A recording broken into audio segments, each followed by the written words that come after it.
Suzanne, wonderful to have you here on the show. Good afternoon. Thank you for having me. You're so very welcome. So, Office of Emergency Management. Now, we've had you on some months ago, but let's give folks a review. What exactly is it that is within your responsibilities? Sure. Yeah, thank you for that question. I'm happy to be here. So I'm the Emergency Management Director for Office of Emergency Management for Clear Creek County, and that's right now within the Sheriff's Office. So what my job is to reduce our community's vulnerability to disasters and prepare us to respond to disasters.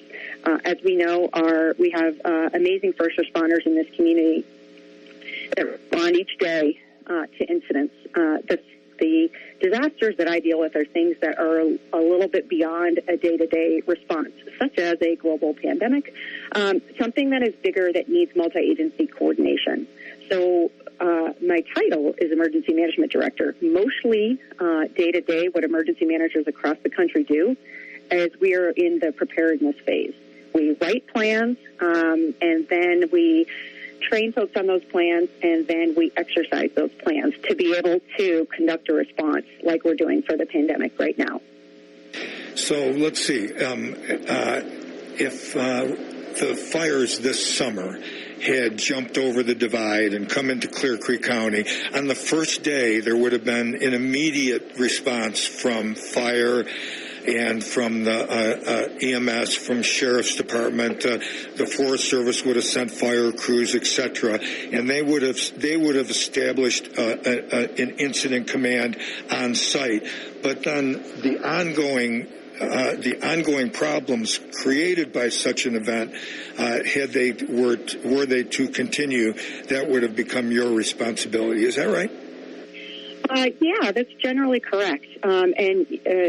Congratulations for being able to explain that in such a clear way to everyone. As the community did on the Red Elephant Fire a year ago, 2 years ago, that's exactly what happened, is that the Sheriff's Office, Clear Creek Fire Authority, excuse me, and EMS established incident command at the scene. And so what my role is to provide support to the on-scene response. And what that means is if they need resources or personnel or staff, and they can't get it on their own or don't have time to make phone calls to get resources that they need, I will do that for them, and I will look at different ways to get resources in quickly, as well as looking at what used to be called, and it's coming around again, consequence management. So while there's the incident, such as a fire, wildland fire, that our first responders are responding to, the things that I might be thinking about is in the next day or even the next 2 days, are we going to need more staff to respond, and how do we get them? Are we going to need food and places to stay for those folks that are responding? Are we going to need lights for nighttime? Things like that, thinking ahead so that the responders can focus on what they're doing at that immediate moment. Well, I have been the recipient of some of that activity in the past when I was on the fire department and the ambulance. But it's a great service to the first responders. But your responsibility goes much further than first responders. To the entire community is needed, such is the case here with the COVID response. So tell us a little bit about some of the activities that you have been involved in over the course of the last 10 months or so, since the county has ramped up their response to the COVID crisis. Sure. Would love to talk about that. So I've been working in emergency management, whether as a consultant or working for government, for about 23 years now. This is clearly the largest incident that I've been a part of, largest in the number of people affected as well as the length of this response. I supported different emergency operation centers at different government levels for 9/11, for a number of other things, and this is clearly the largest. I am happy that before I came to Clear Creek County, I worked in the city and county of Denver with their Department of Public Health and Environment, where I was their emergency management coordinator. So I had about 5 years of understanding the public health response to an emergency. So I think that has benefited me and benefited our county quite a bit, because when Dr. Ryan, who was on just a little earlier, talks about the need to do contact tracing and testing, I have an understanding of what that is, and so it really helps, I think, with our coordinated response. As far as what we have been doing and the activities in the past 9.5 months or so, one of the roles that I have as an emergency manager is recognizing if an event like this pandemic starts to get beyond our day-to-day operations, the day-to-day things that all of our agencies and partner organizations, special districts do day-to-day. So what I do in that case is I work with our county commissioners and our sheriff's office to activate our emergency operations center, and it's also called an EOC. This is happening and has happened throughout our state and throughout the nation and at the federal level. Emergency operations centers are usually physical spaces, a room with lots of computers and phones, and it kind of looks like a newsroom in that it's very busy, it's very loud, but that's where a lot of decisions are made in order to support whatever the field response is at that time. So the folks that are in the field, EMS, fire, law enforcement, sheriff's office, and our local police departments, they are the ones that are physically on the ground in the field telling us what's happening. In this case, clearly, public health is out there also. They're out there and they are conducting testing. They have from the beginning, our nurses have been amazing. From the beginning, they have been talking with folks about how this pandemic may be affecting them. And so they are our key, what they call boots on the ground, that validating the information of what's happening in our community. So what we have had to do because of the restrictions in face-to-face work at this point, to be able to keep our physical distance from one another, we've had our EOC go virtual. And in that case, it brings a number of challenges. What an EOC is usually great at is if the decision makers are all physically in a room together and you're there for a 10 or 12-hour shift and that is all you're working on, decisions can be made a lot faster. They can be made in a less formal environment where you don't have to schedule a meeting in order to have the decision made. We've had to adapt, just like everyone across the country has had to adapt in order to make these decisions work. So I know across the country I've read so many stories about how people are kind of tired of Zoom or online virtual meetings. Yes, they get a little tiresome, but that's what we have to do now. So we do, in the county, a lot of virtual meetings, and I know a lot of folks have participated in our Tuesday 11 o'clock updates to the Board of County Commissioners about COVID, and we've done that for 9 months now, and that is one meeting of many, many, many that we have during the week in order to coordinate essentially our what's called a whole community response. Clearly, this is a public health emergency. It's a pandemic. What it involves, though, we've mentioned a number of our partners already: EMS, Cliff Creek Fire Authority, the school district, our road and bridge department, the sheriff's office, the police departments from Empire, Georgetown, and Idaho Springs. We have a number of folks that are involved in some way in this ongoing response. So my job is coordinating that effort. They are not my staff. They all know what to do. They are the experts in what they do. I bring them all together. I ask questions, and I ask what they need in order to effectively do their job. So that is what we have been doing for the past 9 months. Our Emergency Operations Center remains activated. We have meetings twice a week. We have informal meetings much more often than that. I talk with our Public Information Officer, Chris Krause, every day. I talk with Tim often, and my job is to help coordinate, and that's what we have been doing for 10 months now. What have been some of the areas of need that you've discovered throughout the community in the course of the last 9 months? I'm sure the municipalities have their own unique circumstances. I know they do, and the county, the greater county also does. What are some of the issues you've had to address to support them? Sure. That's a great question, because one of the key things that we need to do is respond to what the needs are. So, of course, we're going to look at what our needs are for our responder organizations. As I mentioned, a number of them earlier, what does the school district need? What does our fire authority need? What does EMS need in order to respond effectively to be able to care for those in our community and continue to do their missions? But in order to support our community, we need to understand what those needs are. And those have changed over time. In the beginning,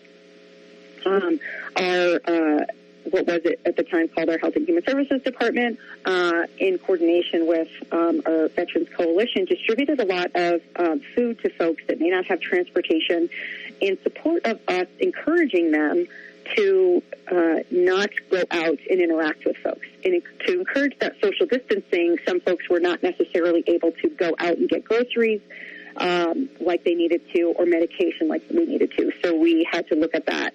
Because of the restrictions that have been put on statewide related to not having the level of folks within restaurants, for example, or businesses that we would want to have without a pandemic, that has impacted jobs, that has impacted people's employment, and therefore, if you're not receiving the money that you usually receive from doing your job, that can impact your ability to pay rent or your mortgage. So we have worked with our recovery coordinator, Alyssa Dinberg, to be able to execute those grants that we have received through the state and federal governments in order to provide what we call individual support.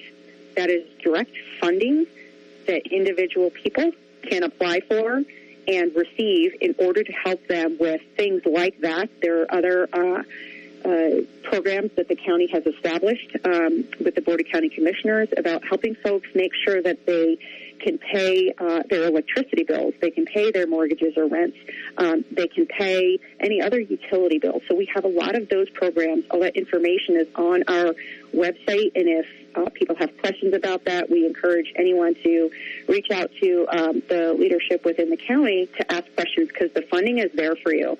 I want to emphasize some more great news to follow on with what Tim shared about vaccinations, is that in 2020 we were able to allocate at least $50,000 for individual support. You know, any individual in the county that lives in the county can apply for that funding.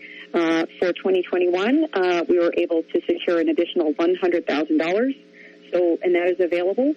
So if you go onto our website to find out how to apply and get that, it happens very quickly. Alyssa is working very hard to make sure that that anyone that is in need of that funding has access to it.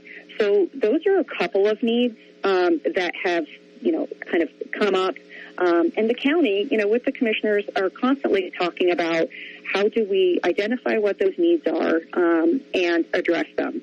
So as people have needs, if they are not being addressed in some way that are directly a result of this pandemic, please reach out to your commissioners. Please reach out to the leadership in the county. Reach out to the leadership to be able to explain, the pandemic is really impacting me in this way. Is there any program? Is there anything that can help? Because there are lots of ways that we can help, but if we don't know what the needs are, then it's going to be a little bit more of a challenge to help. But we are here and ready to help. This team countywide and with our partners and in our municipalities are dedicated to helping our community, helping our people. So please reach out. So, Suzanne, now that you've mentioned all those programs that are out there, let's just remind folks that they can access the appropriate phone numbers. For instance, Alyssa Dinberg's number is there on that COVID-19 page on the clearcreekcounty.us website. Great information on that site and all the contacts that you would need to access the help that is available. Yes, absolutely. Our public information team of myself and Chris Krause and Rebecca Abrahamson in the Public Health Department, we are working really hard to keep this website updated. As you know from the beginning, and when we talked many months ago, Mark, about how quickly information changes, So we have been working really hard with our county information technology department to keep our website updated and put out information in a way that is clear to the public and that answers questions that they might have. We also work really hard to try to answer those questions that come in via social media, or I know Chris has been telling me about how she's been receiving a number of phone calls from folks. We are working really hard to be able to be timely in our responses to that. But yes, the information is on our COVID website here in the county, and phone numbers are there. If there's any question about who to call, you can always call the Office of Emergency Management. We can connect you with who you might need to talk to or help you find the information that you need. Suzanne, a subject that came up with my conversation with Dr. Ryan was how the county intends to reach out to people when it's their turn for a vaccination, and it sounds like it's pretty straightforward, reasonably so. When you talk about select groups, employees of various businesses or members of certain organizations, that seems pretty straightforward how to deal with that. But when you start talking about the public at large, this is going to take a campaign, and that website is going to be a critical element. I think I can see where that information would have to be updated very regularly in order to keep people apprised of where they stand in line for the COVID vaccination. Yes, you are right. And while we want to get that information out as soon as possible, as you have heard from Tim, and as we have been talking for quite a while on this, there are so many variables that we have to take into account. Tim works daily and has many conversations each day with his colleagues at state public health and around the state to figure out best practices of how folks are doing this. Our current public health emergency preparedness coordinator for the county, Olivia Watson, she and I talk daily, if not more than daily, a few times a day about this approach. So what we are trying to do is learn from others who may be slightly ahead of us in this phase, but what we are doing is working diligently to incorporate the phases that you and Tim talked about earlier, about the phased approach that the state has laid out for us with the, phase 1, phase 2, phase 3. As far as communication and how that information will be put out, we are continuing to work on that because, as you can tell, it is a challenge. It's not only a challenge to inform the public as to when the vaccine might be available for the general public, but also how important it is to be available 4 weeks later to get the second dose. Currently all the vaccines require 2 doses. So we need to make sure that is there. Our public information team is going to continue to use the existing methods that we have been using from the beginning, and we've added a few lately, such as, this is one of the methods, getting on the radio with you. We have our weekly updates to our Board of County Commissioners where we talk about what's currently happening in the COVID response. We put information on our website. We do media releases. We're on social media on Facebook. We are on Office of Emergency Management's Twitter account. We are now on the Next Door Neighborhood. We're continuing to, we also, are in the newspapers. And so we are continuing to make every effort we can to put information out in a number of different ways. What I do want to make sure people understand, you're not going to miss your phase. You're not going to, we're not moving from one phase to the next quickly. This is a deliberate planning approach to make sure that we first get everybody that is required in phase 1 to have both doses. As I'm sure you understand, there are logistical challenges to that because we need people to come to a physical space to get those vaccines. That in and of itself takes a lot of planning because we're still maintaining our social distance. So how do we get a number of people into one space at one time while keeping that physical distance, keeping our nurses safe, keeping our EMS who is on scene safe? So we have to take all of that into account. So we are doing a slow and deliberate process in order to execute this as quickly as possible within Clear Creek County. So, as of right now, I would encourage folks to continue to look at our website, to continue to pay attention to social media if you have access to that. But the phone numbers are on our website, and they are always available to folks. I would also encourage folks to look at what the existing phases are that the state has laid out and that Tim talked about. We're currently in phase 1. According to the state, phase 2 is in spring. Spring, as you know, could mean March, could mean April. So we are continuing to plan every day for how to execute this in the best way possible for the needs of Clear Creek County. Suzanne, while you were giving us that excellent information, and I started to think about another problem. I don't know if it's a problem, but it's an issue that needs to be addressed, is that as more and more people are contacted and vaccinated, and that process begins to unfold within the community, and we get closer and closer to herd immunity, and presumably the case count starts to drop, I would imagine that there will be some change in the level of lockdown that the community is experiencing. So it's not just when am I going to be vaccinated, but what are my opportunities within the community. Those are also things that need to be on that website, and I'm sure people have been watching that carefully. But this is a very fluid situation that we're in right now for the next few months. Yes, Mark, you bring up a good point about the color-coded level that the state has outlined that we are at. Our public health department is in constant contact with the state public health department to talk about the number of variables involved in assessing our level.